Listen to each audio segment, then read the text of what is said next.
Meeting में पार्लिमानी मेंबरान के साथ जोनल कोऑर्डिनेटर व सीनियर लीडरान मौजूद हैं। मीटिंग में लोकसभा में शिकस्त और वोटिंग फीसद पर गौर किया जा रहा है। बीएसपी को लोकसभा में 10 सीटें मिली हैं, जिसका कुल वोटिंग फीसद 19.26% है। बीएसपी सुप्रीमो ने सीट वाइज तफसील भी तलब की है। बताया जा रहा है कि मायावती मीटिंग में पार्टी के सीनियर लीडरान के साथ इस बात पर भी गौर करेंगी कि मुस्तकबिल में अजीम इत्तेहाद को जारी रखा जाएगा या फिर अजीम इत्तेहाद को खत्म कर दिया जाएगा। मायावती ने अखिलेश और अजीत सिंह के साथ मिलकर इत्तेहाद, आपको बता दें कि लोकसभा इंतखाबात को लेकर उत्तर प्रदेश में कायम किया था। तो मीटिंग के असबाब तलाश किए जा रहे हैं। हमारे साथ पवन गौड़ लगातार इस मीटिंग पर नजर बनाए हुए हैं। हमारे नुमाइंदे जुड़ चुके हैं दिल्ली से। दिल्ली में आज काफी सियासी हलचल देखी जा रही है। पवन, आप मीटिंग जिस बिल्डिंग में हो रही है उसके बाहर मौजूद है, ऐसा तस्वीरों के जरिए मालूम हो पा रहा है। इस मीटिंग के क्या कुछ माने निकाले जा रहे हैं? काफी हलचल दिल्ली में है। लोकसभा इंतखाब में करारी शिकस्त के बाद 10 सीटें हालांकि बीएसपी की आई। इस मीटिंग की क्या कुछ अहमियत है?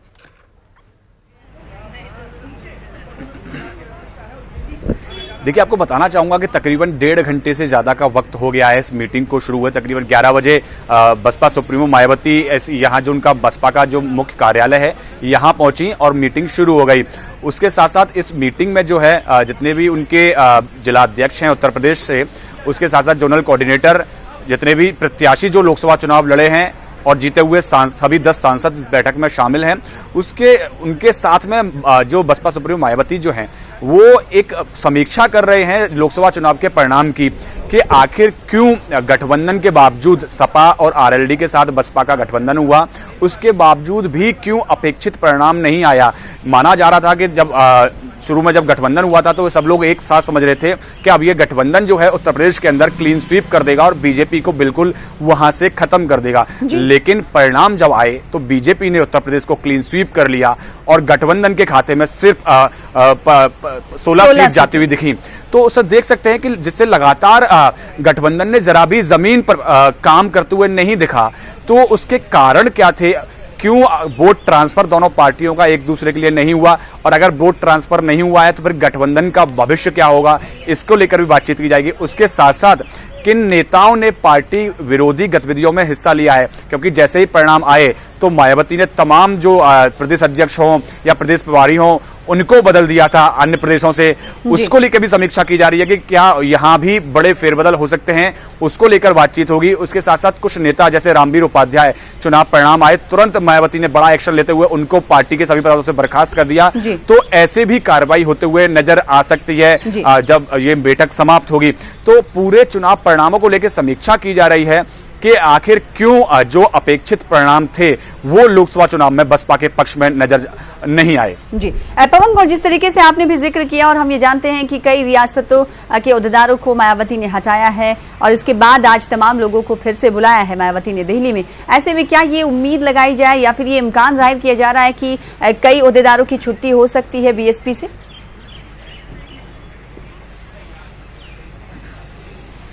जी बिल्कुल, जिस तरह से आपसे 2 दिन पहले शनिवार को जो बसपा की जो राजस्थान हो, छत्तीसगढ़ हो, मध्य प्रदेश हो, झारखंड हो, इन राज्यों की समीक्षा बैठक हुई थी, उसके बाद में कई सारे राज्यों के प्रदेश प्रभारी और जो प्रदेश अध्यक्ष हैं उनको बदल दिया गया था, हटा दिया गया था। तो ऐसी ही कार्रवाई, क्योंकि बसपा को जो मेन रूप से जिस प्रदेश में देखा जाता है वो उत्तर प्रदेश है और आज उत्तर प्रदेश की समीक्षा बैठक है, तो ये लाजमी सी बात है यहां भी एक बड़े पैमाने पर फेरबदल संगठन के अंदर नजर आ सकता है। बहन जी बहुत सारे नेताओं के ऊपर कार्रवाई कर सकती हैं, क्योंकि जब चुनाव चल रहा था तो तमाम लोगों की तरफ से ये ऐसे खबरें आ रही थी कि हो सकता है कि वो लोग पार्टी के पक्ष में जहां उनका उम्मीदवार नहीं है वहां सही से काम नहीं कर रहे हैं, तो ऐसे लोगों पर कार्रवाई करते हुए नजर आ सकती हैं। उसके साथ साथ कुछ नए लोगों को भी जिम्मेदारी दी जा सकती है, क्योंकि अब जो रणनीति बनेगी वो 2022 का जो विधानसभा चुनाव होगा उसके लिए बहुत महत्वपूर्ण रहने वाली है। जी पवन गौड़, जिस तरीके से हमने देखा कि अजीम इत्तेहाद कहीं ना कहीं फेल रहा उत्तर प्रदेश में, उसके बाद ये मीटिंग हो रही है। मीटिंग के बाद क्या ये इम्कान लगाया जाए या फिर ये समझा जा सकता है कि अजीम इत्तेहाद की डोर जो है वो आगे तक जाते हुए दिखाई नहीं देगी। ये इस मीटिंग के बाद मायावती क्लियर करते हुए नजर आएंगी तस्वीरें, क्योंकि जब लोकसभा इंतखाबात के रिजल्ट आए उसके बाद से हमने देखा कि दोनों पार्टियों के बीच खटास भी देखने को मिली। ऐसे में क्या लगता है कि अजीम इत्तेहाद की बागडोर आगे जाती हुई दिखाई देगी?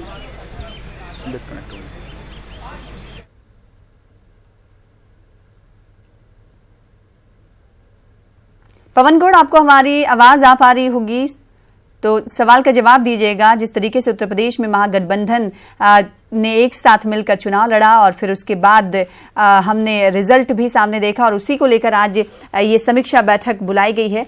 पवन, क्या लगता है कि इस मीटिंग के बाद जो महागठबंधन था उसकी मियाद यहीं पर खत्म होती हुई नजर आएंगी? तस्वीरें मायावती पूरी तरीके से क्लियर कर देंगे कि अब हम समाजवादी पार्टी के साथ नहीं रहने वाले?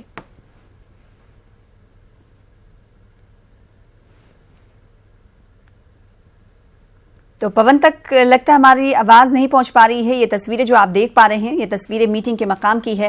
उत्तर प्रदेश में जिस तरीके से एसपी बीएसपी इत्तेहाद को कहा जा सकता है कि झटका लगा, उसके बाद लगातार मीटिंगों का दौर भी जारी है। इससे पहले आपको बता दें कि मायावती ने कई रियासतों के आला ओहदेदारों को हटाया।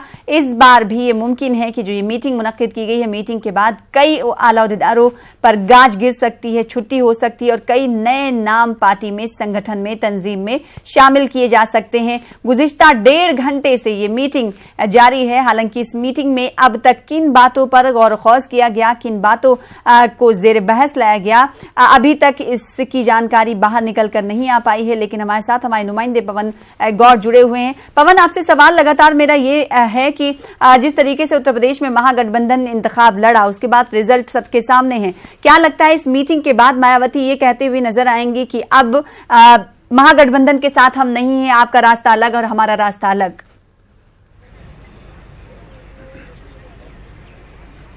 देखिए, आपको बताना चाहूंगा कि अब तक जब से लोकसभा चुनाव के परिणाम आए हैं, तब से लेकर अब तक न सपा और न बसपा के कोई बड़े नेता गठबंधन के खिलाफ कोई बयान, ना कोई गठबंधन के समर्थन में कोई बयान देता हुआ नजर आया है। तो अभी दोनों ही बड़े दलों ने गठबंधन को लेकर चुप्पी साधी हुई है और आगामी कुछ दिनों में जिस तरह से लगातार दोनों ही दल समीक्षा कर रहे हैं, उसके बाद ही गठबंधन को लेकर कोई बयान सामने आएगा। जिस तरह से आज यहां बसपा सुप्रीमो मायावती लोकसभा चुनाव की समीक्षा कर रही हैं, जिस तरह परिणाम आए हैं, तो जरूर है कि वहां गठबंधन को लेकर भी बातचीत होगी। जिस तरह से दोनों पार्टियों का आपस में एक दूसरे को वोट ट्रांसफर नहीं हुआ है, तो ये चर्चा भी की जाएगी और उसके बाद में मायावती इसके ऊपर क्या डिसीजन लेती हैं, क्या गठबंधन को जारी रखने का फैसला लेती हैं या इस पे कोई दोनों दल मिलकर कोई और फॉर्मूला अपनाने का कोशिश करते हैं। तो ये तो लेकिन पवन, लेकिन ये सियासी जानकार ये मानते हैं कि बीएसपी का वोट शिफ्ट हुआ एसपी की तरफ, लेकिन एसपी का वोट जो है एसपी का वोट बीएसपी की तरफ शिफ्ट नहीं हुआ, ऐसा मानते हैं। तो ऐसे में क्या लगता है कि कुछ कड़ा कदम मायावती उठा सकती? देखिए, आपको बताना चाहूंगा कि जैसे आप बता रही हैं कि बीएसपी का वोट सपा के लिए शिफ्ट हुआ, लेकिन सपा का वोट बीएसपी के लिए शिफ्ट नहीं हुआ। लेकिन आप उसको अगर सीटों के रूप में देखें तो सीटों के रूप में सपा को वही 5 सीट मिली है जो पिछले लोकसभा चुनाव में थी। हालांकि यादव परिवार के ज्यादातर सदस्य इस चुनाव को हार गए थे। वहीं बसपा पिछले चुनाव में 0 सीट पर थी, वो इस चुनाव में 10 सीट लेके आई है। तो ये जो सबके जो तमाम एक्सपर्ट हैं, उनका जो कंक्लूजन है यहां कॉन्ट्राडिक्ट भी करता हुआ नजर आता है कि सपा को वही 5 सीटें मिली हैं जो पिछले चुनाव में 5 सीटें थी, लेकिन बसपा को 0 से लेकर 10 सीट तक पहुंच चुकी है। तो ये काफी सारे पहलू हैं। जब सारे पहलुओं को लेकर जब चर्चा होगी, समीक्षा होगी, उसके बाद ही जो एक क्लियर स्थिति है वो सबके सामने स्पष्ट होगी। जिस तरह से बसपा सुप्रीमो तमाम जो जिलाध्यक्ष हैं या पार्टी कोऑर्डिनेटर हैं, उन सबसे एक एक करके सबसे रिपोर्ट ले रही हैं। उस रिपोर्ट के बाद ही साफ हो पाएगा कि आखिर क्या हुआ, गठबंधन को क्यों उत्तर प्रदेश में एक अपेक्षित जीत नहीं मिल पाई। जी पवन, आप मीटिंग के मकाम पर मौजूद हैं। क्या 1.5 घंटे से जारी मीटिंग से कुछ जानकारियां बाहर निकल के अब तक सामने आ पाई हैं कि किन किन चीजों पर ज्यादा ध्यान दिया जा रहा है, किन किन चीजों को जेर बहस लाया जा रहा है इस मीटिंग के दौरान?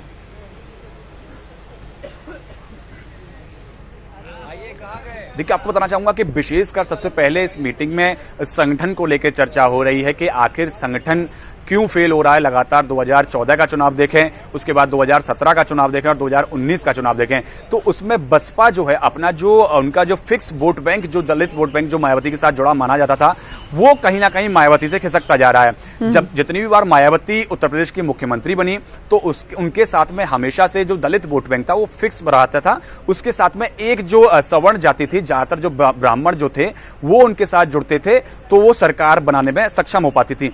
लेकिन 2014 हो या 2017 हो या 2019 हो, अगर इन तीनों चुनाव परिणामों को देखा जाए तो बसपा के साथ से जो अन्य जातियां तो खिसक ही गई हैं, उसके साथ साथ जो उनका वोट, जो फिक्स वोट था दलित वोटर, वो भी लगातार खिसककर बीजेपी के पक्ष में जाता हुआ दिख रहा है। तो सबसे बड़ी चिंता इस समय जो है वो बसपा के सामने यही है, जो उनका फिक्स जो कैडर वोट है वो लगातार खिसकता जा रहा है, उसको कैसे पार्टी में फिर से वापस लाया जाए और जो इस समय वोट बैंक है उसको कैसे बचाकर रखा जाए, जिससे 2022 का जो विधानसभा चुनाव है उसमें पार्टी बेहतर रूप से परफॉर्म कर पाए। यानी पवन गौड़, 25 सालों की जो दुश्मनी थी वो दोस्ती में तब्दील हुई, सियासी लीडरान तो गले मिल गए, लेकिन वोटर्स ने इन दुश्मनी को याद रखा और इसी का नतीजा ये समझा जाए।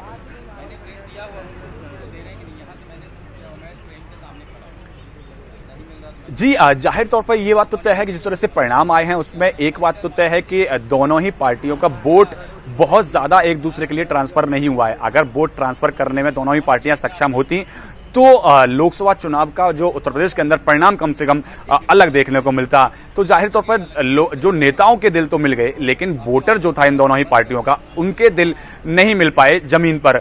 तो इसकी भी समीक्षा इस बैठक के अंदर की जाएगी कि आखिर क्या कारण रहे कि जो वोटर जो है दोनों ही पार्टियों के, उनके दिल नहीं मिल पाए और वो एक दूसरे को वोट एक दूसरी पार्टियों के लिए ट्रांसफर नहीं करा पाए। और अगर नहीं करा पा रहे हैं तो उसके कारण क्या है, और अगर भविष्य में भी वोट ट्रांसफर नहीं होते हैं तो इस गठबंधन का औचित्य क्या रहेगा। इन सब बातों को लेकर एक गहन समीक्षा की जा रही है और उस समीक्षा के बाद में जो निष्कर्ष निकलेगा वो आगे देखने लायक होगा।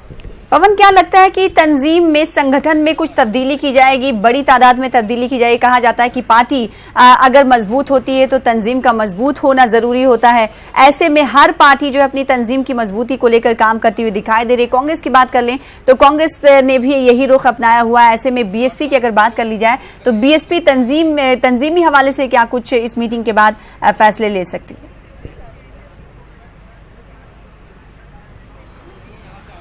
देखिए, आपको बताना चाहूंगा कि जब भी कोई चुनाव होता है और उसमें परिणाम अगर पार्टी के अपेक्षा के अनुसार नहीं होता है तो जाहिर सी बात है उसकी जो संगठन होता है उसमें बड़े तौर पर बदलाव किया जाता है। पिछले 2 दिन पहले शनिवार को जब मायावती ने राजस्थान, छत्तीसगढ़, मध्य प्रदेश, इन सब राज्यों की जब समीक्षा बैठक की तो उन सबके प्रदेश अध्यक्ष और प्रदेश प्रभारियों को हटा दिया गया था या बदल दिया गया था।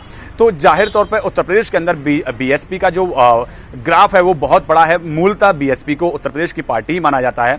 तो जब अगर उसको यहाँ उत्तर प्रदेश के अंदर अपेक्षित परिणाम नहीं मिल रहे हैं तो जाहिर सी बात है कि यहाँ भी संगठन में बड़े तौर पर बदलाव देखे जा सकते हैं। ऐसे में क्या लगता है कि कोई ऐसे बड़े नाम हैं जो नए चेहरे हैं जिन्हें तंजीम में जगह दी जाएगी? क्या ऐसे कयास लगाए जा रहे हैं पवन? मीटिंग से जानकारी मिल पा रही है कि इन ओहदेदारों पर गाज गिरी, इन्हें हटाया जा सकता है?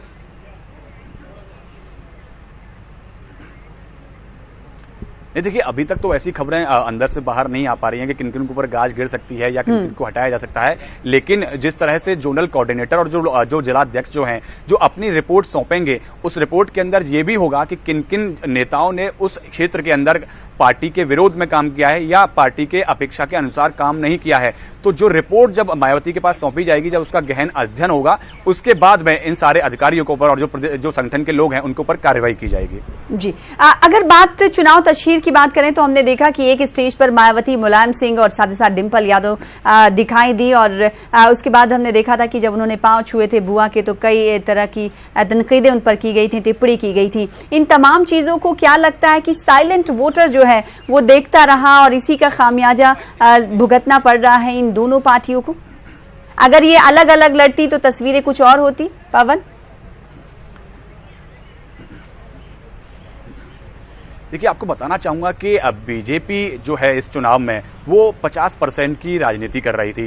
बीजेपी के अध्यक्ष जो अमित शाह हैं, उन्होंने पहले ही कह दिया था कि चाहे गठबंधन हो या ना हो, हमको 50% वोट के लिए तैयारी करनी है और वो उसी तैयारी के हिसाब से आगे बढ़े। तो अगर गठबंधन नहीं भी होता तब भी बीजेपी अध्यक्ष जो है उन्होंने रणनीति बनाई थी 50% की।